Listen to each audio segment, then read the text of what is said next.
Bapak Mama, saudara yang terkasih dalam Kristus, kita telah membaca peristiwa kehidupan keluarga Naomi, dalam hal ini Elimelek. Ada sebuah peristiwa dalam hidup di mana ada terjadi kelaparan daerah asal mereka di tanah Israel. Kelaparan inilah yang mengantarkan mereka dari Bethlehem, Yehuda, dan menetap ke daerah Moab untuk menetap sebagai orang asing. Tentu kalau kita telusuri, ada di suatu tempat bukanlah hal yang mudah.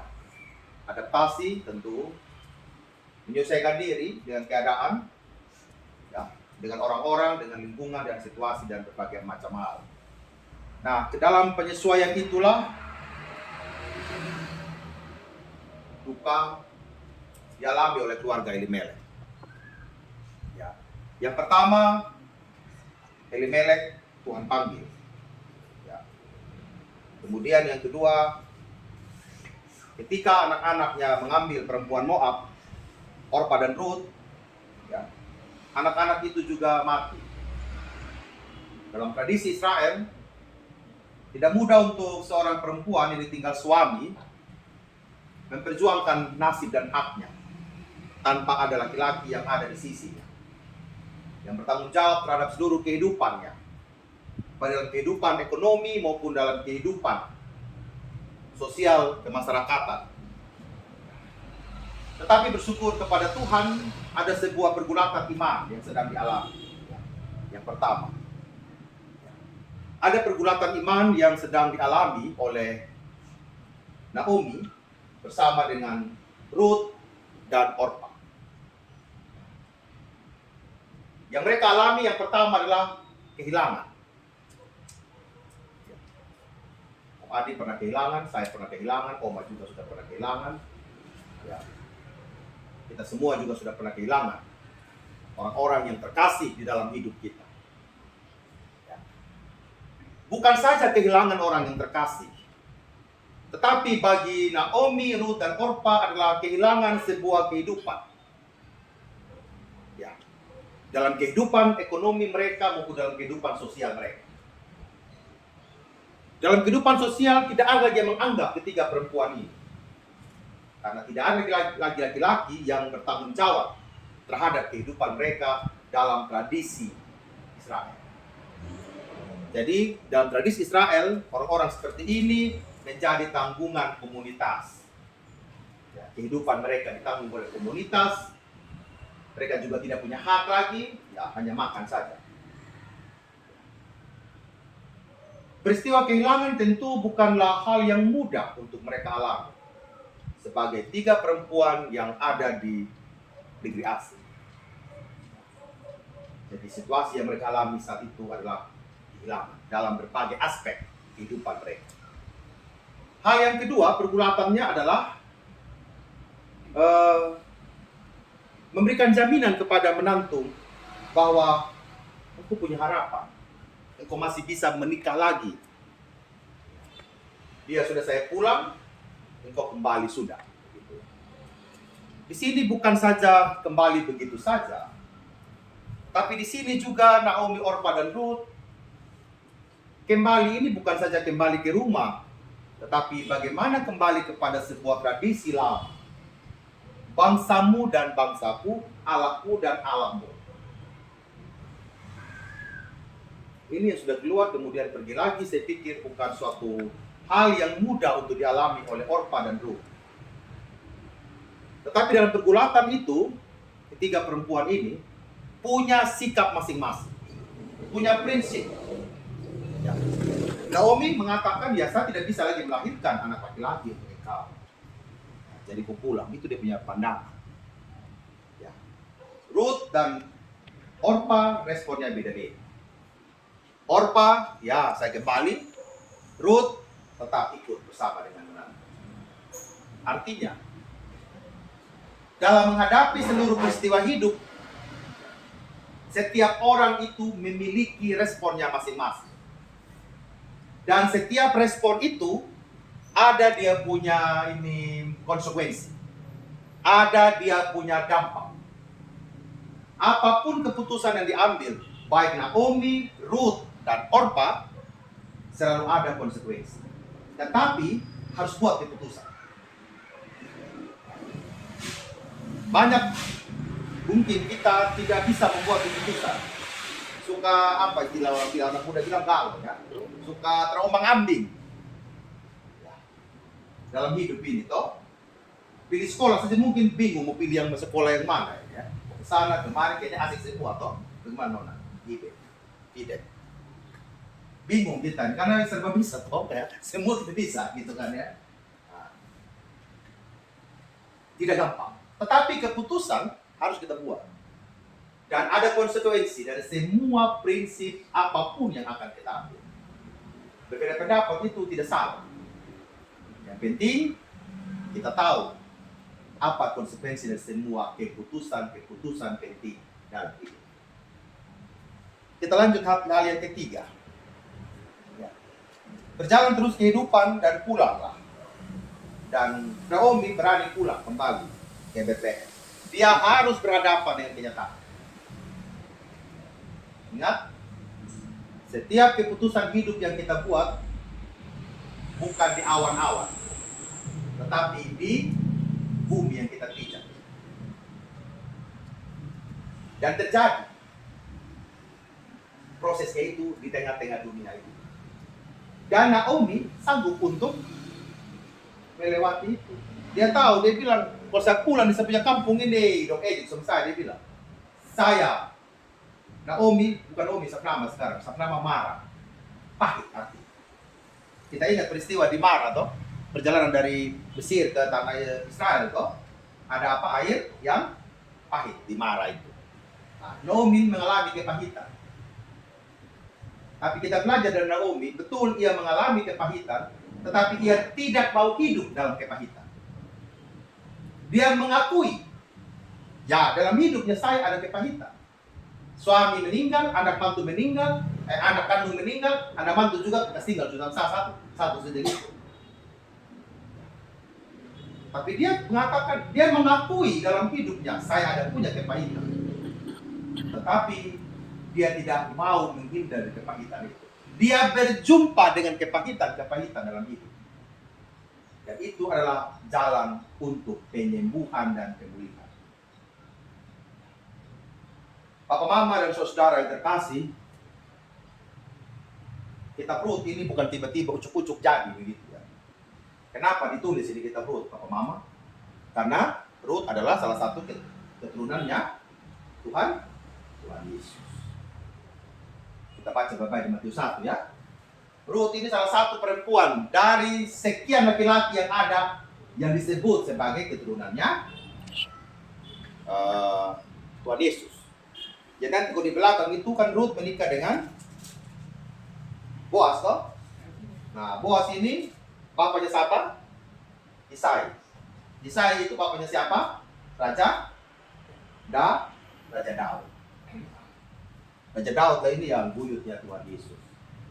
Jadi kitab Rut ini bukan sekedar karena supaya ada perempuan memenuhi kuota gitu kan ya, musim pilkada sekarang ya. Bukan itu, bukan tidak tiba-tiba ya. Tetapi dia punya maksud itu ada di perjanjian lama, bahwa melalui kehidupan Rut dan Boas Tuhan Yesus lahir, begitu cerita. Artinya betul sudah Naomi mengalami kepahitan, tetapi dalam kepahitan sebagai sebuah keluarga dia bisa menghadirkan seorang juru selamat. Amin. Itu yang mau dikatakan dari kitab Rut ini dalam seluruh pembacaan pada malam hari ini. Papa, mama, kembali lagi kepada pengantar tadi, kita pernah kehilangan. Entah itu kehilangan harta benda, kehilangan orang yang kita kasihi, ya kan? Kehilangan juga mungkin momen-momen berharga dengan kita punya pasangan. Ya. Saya lihat di belakang, saya bilang, istri dulu dari jam 7 pagi sampai jam 11 malam ibadah begitu. Coba seandainya di ibu rumah tangga mungkin kita bisa berjumpa tiap hari, merayakan cinta setiap hari begitu kan idealnya toh. Maunya kan begitu toh bapak mama toh. Ya. Itu sebenarnya kehilangan banyak hal begitu. Kehilangan material, segala macam kita kehilangan. Ya. Kehilangan momen. Ya. Banyak hal.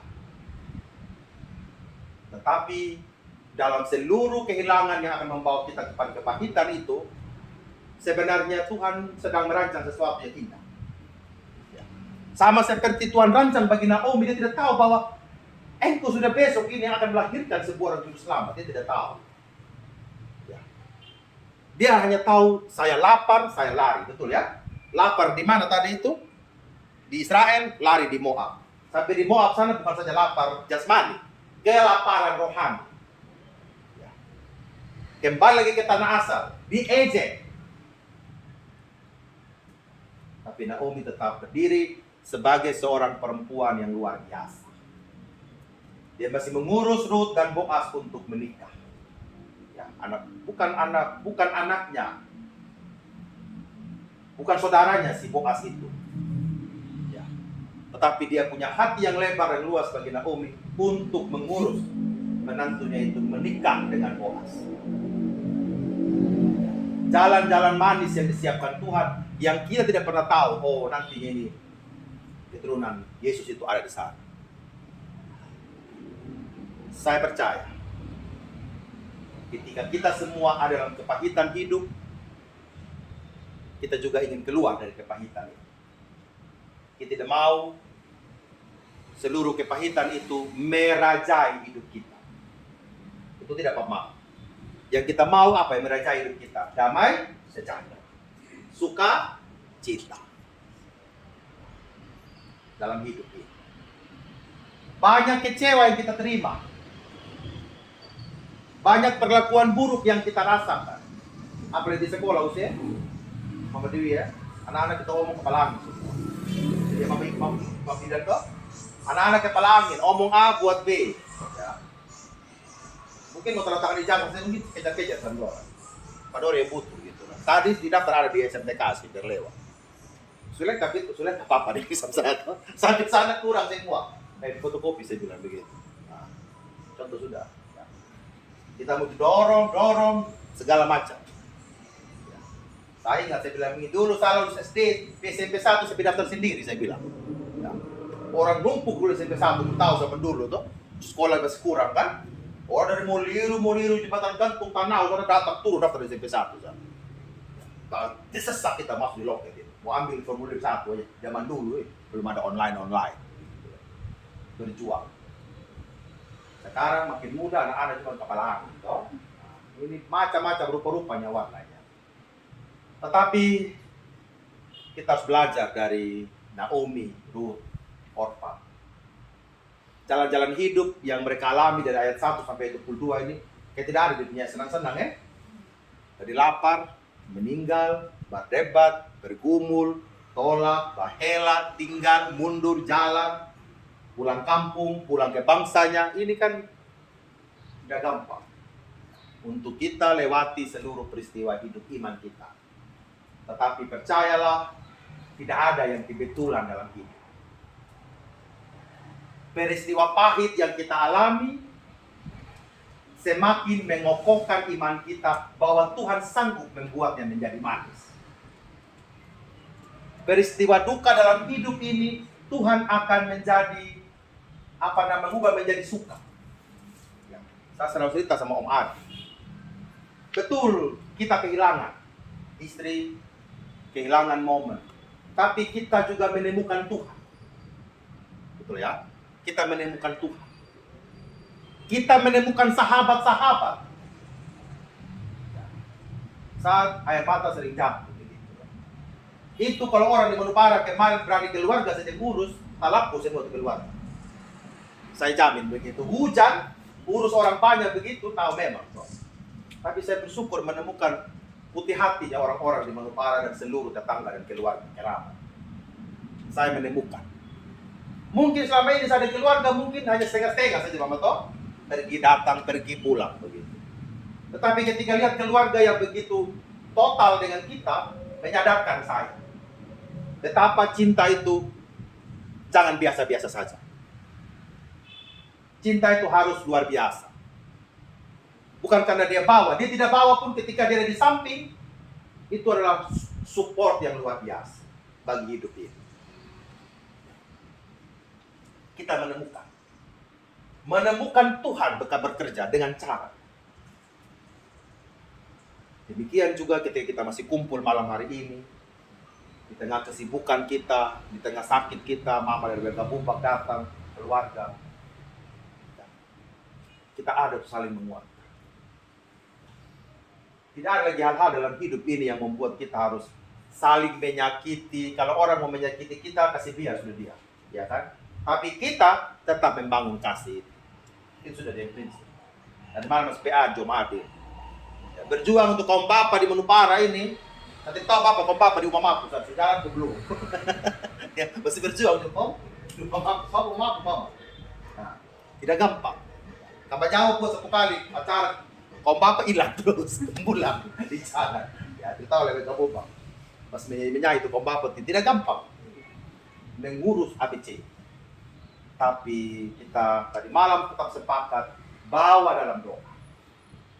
Tidak ada peristiwa hidup ini yang sia-sia. Tidak ada doa pagi kita yang sia-sia. Ini Mama Bidar ini dengan doa tiap pagi malam. Tidak ada itu firman Tuhan yang sia-sia. Saya ingat dulu. Waktu saya kelas 45 SD itu di Kalumbang sana. Ya, itu orang yang mengganggu kehidupan kami itu tuh luar biasa. Setiap papa mama pulang PA itu, orang pasang itu di jalan tuh apa katombol, tahu katombol itu nih kelapa kering itu nah. Kelapa yang jatuh dan mati yang kering-kering itu pakai kelapa dong taruh di jalan. Papa mama lagi laju di jalan raya bisa tak penting itu. Hampir setiap malam papa mama keluar PA orang buat ini. Kita punya rumah itu dilempar malam-malam. Tapi waktu itu saya anak kelas 4 SD waktu itu ada di rumah air hidup dulu Oma perlanggan Oma itu air hidup itu. Ada ayat tiap hari di situ. Iya. Itu saja yang kami bertiga itu tunduk dan berdoa dan membaca itu. Air hidup itu. Dan itu juga yang menguatkan kami hari ini. Itu yang menguatkan. Kalau saat itu peristiwa itu mungkin tidak menempa iman kami sebagai anak-anak, mungkin kami juga akan lemah hari ini. Ketika menghadapi. Tapi kami bertiga, sampai usi saya dan sampai Adi masih kecil-kecil kami SD itu kami tetap duduk berdoa di ruang tamu. Masih pakai lampu gas waktu itu. Ya, kita berdoa bersama-sama. Orang bawa polisi angkat kita punya bapak. Orang obrak-abrik kita punya rumah. Saya ingat semua peristiwa itu. Ya, tapi saya tahu semua itu hanya aksesoris. Ya toh? Hanya pernak-pernik saja untuk hal yang lebih besar, yaitu apa? Menguatkan kita punya iman. Yang besar itu imannya itu. Yang besar itu semangat baru itu. Itu hanya perintilan-perintilan orang bilang ya, aksesoris saja. Gangguan-gangguan yang ditemui di jalan. Tapi yang paling utama, Tuhan sedang berperkara dengan apa? Kita punya iman. Tuhan tidak sedang berperkara dengan hal-hal yang kita miliki di dunia ini. Sementara semua ya. Jabatan, apa-apa itu sementara semua. Kayak tidak juga dibangga-banggakan begitu. Habis kau jabat, orang di toilet sama kita kan gitu di jalan raya sana. Nah, sekarang mau maju segala macam ini, pusing susah. Ya tiap hari orang-orang ini. Papa yang mohon doa gitu kan. Saya bilang begini, kakak, sebelum kakak minta sesuatu berdoa tiap hari di mimbar saya bilang gitu kan. Kayak gitu. Ya. Jadi iman kita jauh lebih penting bagi Tuhan. Untuk dia bentuk kita. Kiranya firman Tuhan pada malam hari ini menguatkan papa mama dan juga menguatkan saya toh. Adik-adik muda-muda ini, Nona Rofi, masih muda kita Rofi ya, baru umur gitu kan ya. Nona Adi, Joanna dan Fidek, Ibe yang tidak ada pergi, temukan sudah apa yang Tuhan mau lakukan dalam hidup.